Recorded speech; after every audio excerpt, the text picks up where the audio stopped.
O PIB está vindo acima do esperado, mas o Brasil precisa evitar que isso seja um voo de galinha.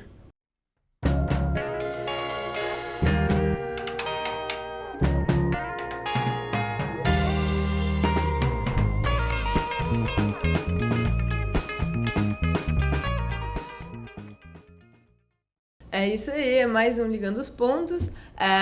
Acho que a grande questão do dia, né, é o porquê esse PIB está aumentando e aonde isso está se mexendo, em que setor, em que indústria. A gente fala bastante do agronegócio, o agro está efetivamente bombando, mas tem um indicador que é essencial da gente olhar nessa hora, que é o da produção da indústria. Por quê? A gente quer ser um fazendão para sempre, o Brasil quer ser exportador de commodities agrícola para sempre. Essa é a nossa vocação, como disseram os portugueses quando pisaram aqui.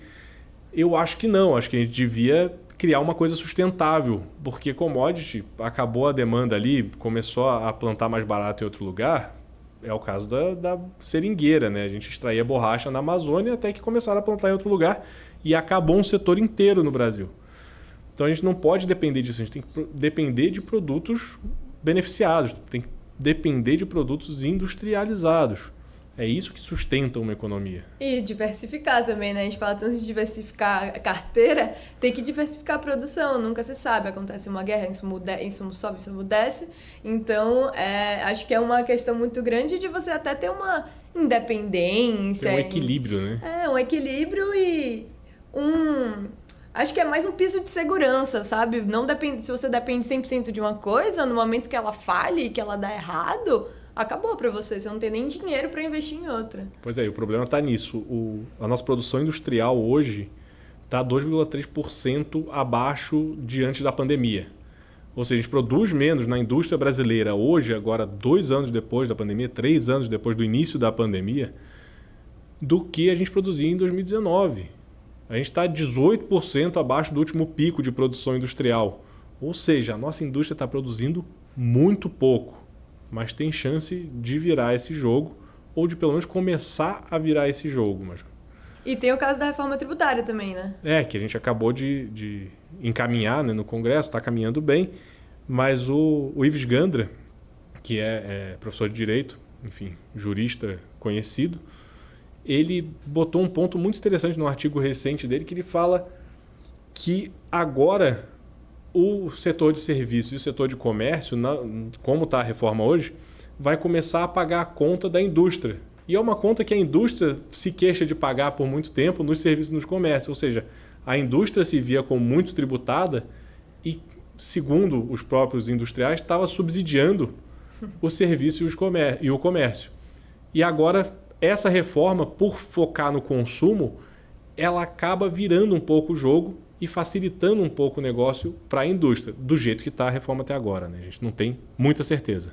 E olha que legal, hoje eu vi o BofA, né, o Bank of America, ele fez uma análise sobre a Ambev e ele estava falando exatamente do consumo de bares e restaurantes, que a indústria da cerveja ela não está perdendo dinheiro, mas que o consumo em bares e restaurantes, ele deu um boom pós-pandemia e agora ele está baixando. Então, você tem os restaurantes e os bares que viviam de happy hour, que viviam de happy hour na Faria Lima, viviam de happy hour na Paulista, e agora você tem o home office, que virou um trabalho híbrido, né? Virou a coisa do momento. Quase a regra já.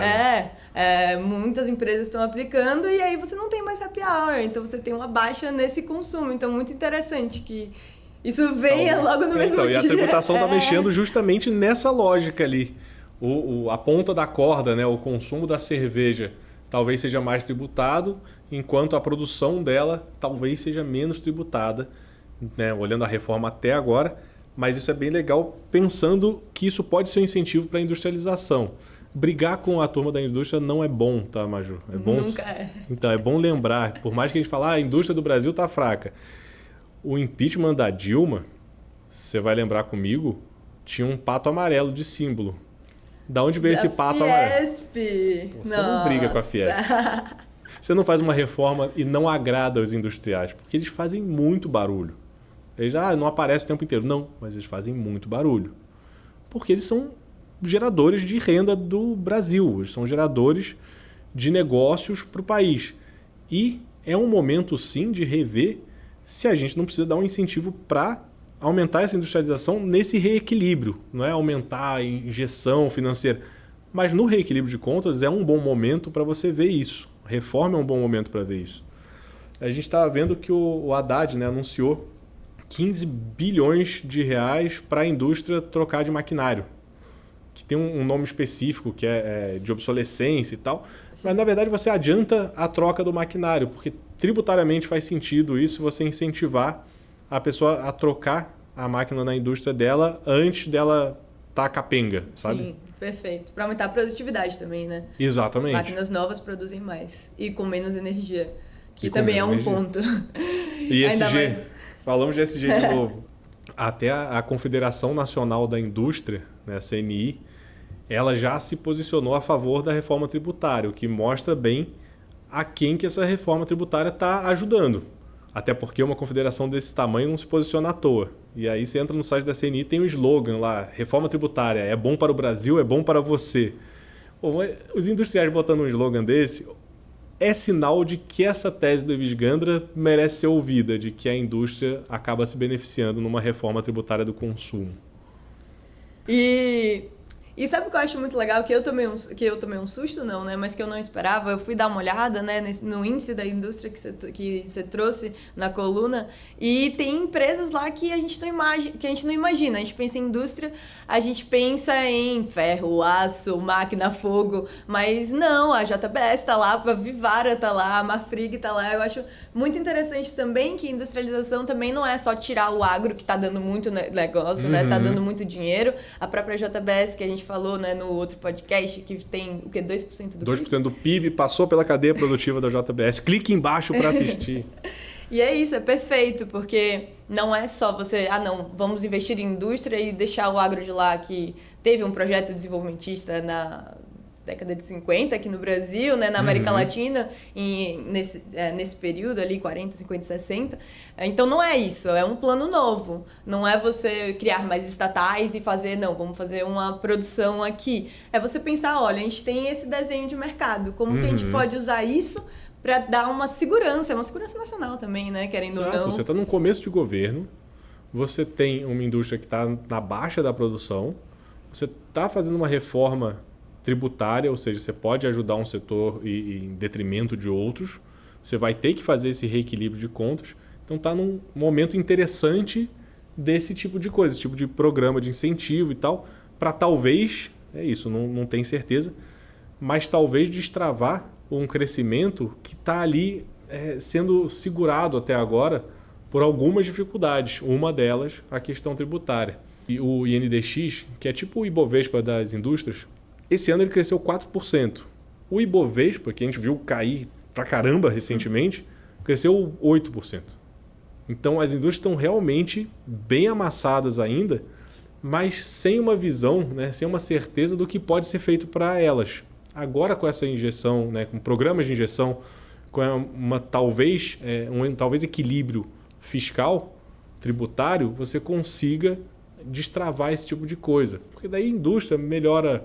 Porto de container, por exemplo. Porto de container, né, cabotagem, é só para material industrializado. Você não faz porto de container para passar soja, petróleo. Isso passa em navio direto, né? Inclusive, Porto de Santos, acho que o último balanço deles foi estouro, assim. Estava exportando, né? Muito. E muito container. Porque o container é para material industrializado. Então você não vai exportar commodity no Porto de Santos. Isso é um bom sinal. O Porto de Santos está bombando. Lógico que ele também recebe a importação, mas a exportação é parte do balanço, porque mandar container vazio é caro demais, sabe? Não vale a pena. E é legal falar da reforma porque a gente também teve o arcabouço fiscal e o teto de gastos, né? Uma grande questão do teto de gastos é que o governo gastava até o teto e não conseguia investir. E você tinha um problema de investimento no Brasil porque não sobrava dinheiro para investir. E hoje os economistas, né, eles esperam que o novo arcabouço, como ele projeta que se houver excedente, esse excedente seja revertido para investimentos, eles esperam que essa situação mude. Então a gente tem um mapa, né, de efeitos e de possibilidades para esse setor. É um cenário novo que a gente vai deixar esse cenário explorar, né? Deixar o setor explorar. O teto, né? Ele não trava investimento, mas muita gente fala que ele travava crescimento, porque ele segurava muito, ou ele dificultava muito o investimento federal. E agora talvez seja uma possibilidade. A briga pelo teto era essa, né?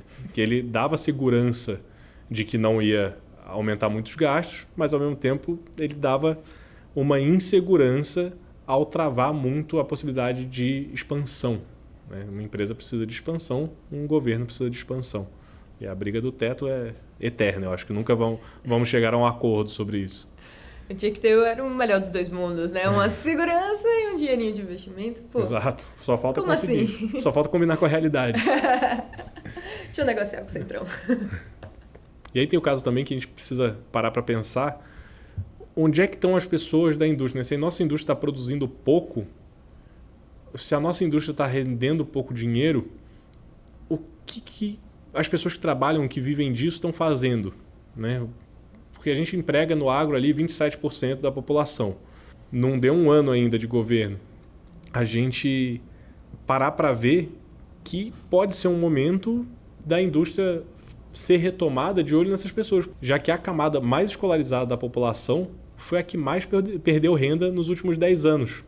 E perdeu renda não em relação à tributação, perdeu renda no emprego. O salário médio diminuiu, porque o número de vagas diminuiu. Então tem muita gente, muita oferta de mão de obra para muito pouca vaga que demanda autoescolarização. E a indústria, a inovação, é esse tipo de coisa, né? Super especializado, super técnico e que demanda salários maiores para uma camada da população que investiu em educação, que os pais investiram em educação, que a família investiu em educação, mas ainda assim que espera esse retorno. E eu acho que isso dá para ver no dia a dia, né? Você pensa seus avós, seus pais, e o quanto a engenharia, por exemplo, era uma profissão valorizada na época. E o quanto hoje os jovens formados, eles não conseguem um emprego, não conseguem uma contratação, não conseguem uma efetivação. Então é muito interessante a gente pensar que antes o quê? Você tinha essa tradição, né, brasileira de que era medicina, direito e engenharia. E hoje a engenharia já tem se perdido bastante, né, no quesito amor dos pais tradicionais. Tem uma conta que não fecha, que é sempre sobra engenheiro no mercado e sobra vaga para engenheiro também. Se você pesquisar com essas empresas de recrutamento, tem muita vaga para engenheiro, mas é sempre uma coisa muito específica. E tem muito engenheiro formado em outros assuntos específicos. Ou seja, a gente está formando a turma de um lado com especializações técnicas e exigindo outras especificações em outras vagas que não estão conseguindo ser preenchidas. Por que quando você não investe em inovação, quando você não tem inovação de uma maneira ampla, você ao mesmo tempo não consegue absorver toda a mão de obra e não consegue criar mão de obra para cada vaga que você tem? É uma conta que parece que não fecha, mas se você for ver, é justamente isso que está fazendo a nossa indústria tropeçar pra caramba. Inovação é o que faz a empresa se diferenciar. A empresa, o país, tudo, né? China e Estados Unidos estão aí brigando por tecnologia e a gente não está investindo em indústria. A inteligência artificial está bombando, né? Tem a chance de baratear muito inovação. A gente está nesse caminho, né? Que a inovação vai ser mais carne de vaca, digamos assim. Mas sem a mão de obra, sem a indústria podendo produzir, podendo trazer dinheiro para isso, não tem caminho. Vai ser voo de galinha de novo. Mais uma vez, o país do futuro. Nossa, o Brasil promete muito, é uma grande promessa. A indústria é o caminho de manter esse voo, manter um plano de voo e não aproveitar que foi muito alta a demanda de aço da China esse ano.